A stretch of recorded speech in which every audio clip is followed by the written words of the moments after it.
Hey guys, hope everybody's doing well. And this is just a lecture video. This will be very brief. Just looking at skill-related fitness and some super simple basic first aid. We may talk about first aid some more in the weeks to come, but just some simple first aid so you can follow along with the notes that are posted in the Google Classroom. And really just want to talk about a couple of things. We've spent some time talking about physical activity and physical fitness, but we spent last week and we looked at basic components of fitness. This week I want to just briefly touch on the skill related components of fitness. And so if you're really breaking down a fitness plan, especially if you're an athlete, these are some things that you want to consider. But there are 6 basic measures of skill related fitness. The first is agility. And that agility is simply the ability to control the body's movements and to change the body's position quickly. So agility moves beyond being quick or what someone would consider fast, and it's more about your ability to change direction. So your ability to move left and then stop and move right quickly would be agility. The second is balance, which is just the ability to remain upright either while standing still or moving. So if you go back and you think about elementary physical education, just your time in your PE classes when you're in elementary school, one of the first things that they typically work on is balance. And so even when you're a young child growing up, you first learn to balance just basically in a standing position while you're not moving. And then as you learn to walk and as you learn to run, you don't really master those skills until you have the ability to balance while you're moving. And then as you progress and get older and you start talking about athletic skills, your really elite athletes have a really good ability to balance and control their body in space while they're moving. The third is coordination. And so this is just your ability to use 2 or more body parts together. So you think about throwing and catching a ball, that requires coordination because your hands have to work and your arms have to work, your feet have to work, your eyes have to work. All those things have to work together for you to be able to master that skill. And so just the ability to use 2 or more body parts together and do it well, that's coordination. And obviously the better that you can do that, the better your coordination is. Speed is the next basic measure of skill-related fitness. That's just the ability to move a distance or complete a body movement in a short period of time. So think about from point A to point B. The faster that you can do that, the greater your speed is. So if you think about something like a 50-yard dash, just a sprint, that would be a measure of speed. So the next is reaction time. So that's just a rate of movement once a person realizes the need to move. So one simple way that you can demonstrate this, and I would do this if we were in class, is you can take a yardstick and you can hold it up, and I can place your hand just below the yardstick. Forgive me here, all I've got is a fork here in my office. But if I place the fork and place your hand just below, imagine this was a yardstick, and I place it just below, and so you got 0 at the bottom, right? And so my hands are basically at 0. And when I drop it and I catch it, so let's say I drop it here and I catch it here. So I can measure reaction time using that yardstick. This is a very simple example. Probably the more accurate way to measure is time.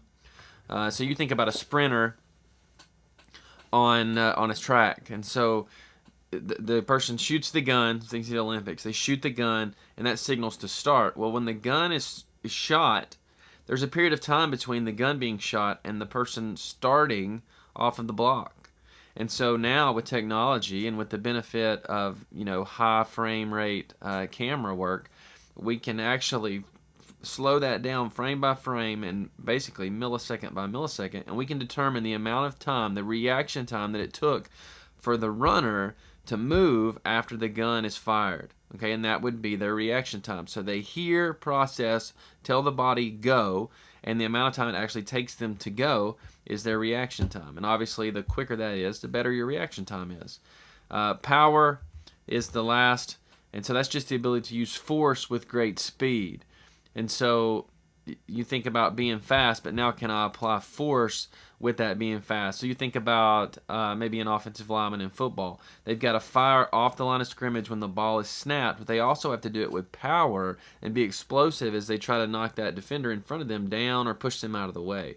And so power is just a combination of force and speed. And so again, those 6 are agility, balance, coordination, speed, reaction time, and power. I do not think that those are on your test, but it's just good to discuss and know the basics of those. One of your assignments this week is going to be just a basic fitness plan, and I'll shoot another video just to talk about that very briefly. But the only other thing I want to talk about is RICE, which is just basic first aid treatment, RICE, and here's what each of those letters stand for. So RICE, the R stands for rest. And think about just a basic first aid. Think about potentially maybe you twisted an ankle, okay? So you would apply the RICE method of first aid to treat a minor injury like that, or minor injury like that. So the R is rest. So just you avoid using the ankle that you just sprained, okay? It needs rest. That's common sense. The I would be ice, okay? And you need to apply ice on that injury for 20 minutes at a time. So you can do 20 minutes on, 20 minutes off. You just don't need to leave that ice on for an extended period of time. It's also recommended that maybe you take a towel and you place it over your ankle and then put the ice on top. Don't apply the ice directly to your skin. So that's the ice. C is compression. So no doubt you've seen, if you haven't experienced it yourself, you twist an ankle and you want to either tape it if you're an athlete, or you would apply an ACE wrap. Okay, you're just trying to compress and put light pressure on that injury to reduce the swelling. All right, and then the last, the E, is elevation. So you want to raise that affected area of your body above the heart level, and what that does is that works to reduce swelling as well, and it works to reduce pain. So if you had twisted your ankle and you were resting it, you would want to elevate that as you sit down. You don't want it on the floor. You just want to elevate it on a pillow or something to reduce the pain level, reduce potentially the throbbing of that injury. So again, RICE just stands for rest, ice, compress, and elevate. And one assignment that you have this week is to write an essay, or really just a story. And we've done this in class before, but I just want you to incorporate those steps of the RICE process in your story. So the story could just be as simple as, I was playing basketball with my friends, I went up for a layup, came down on somebody else's foot, rolled my ankle, it started to swell, so when I got home, I wanted to make sure that I treated for it properly, and I went through all of these steps, and these are the things that I did. Okay, it can be that simple. It doesn't have to be super complex, but that is RICE: rest, ice,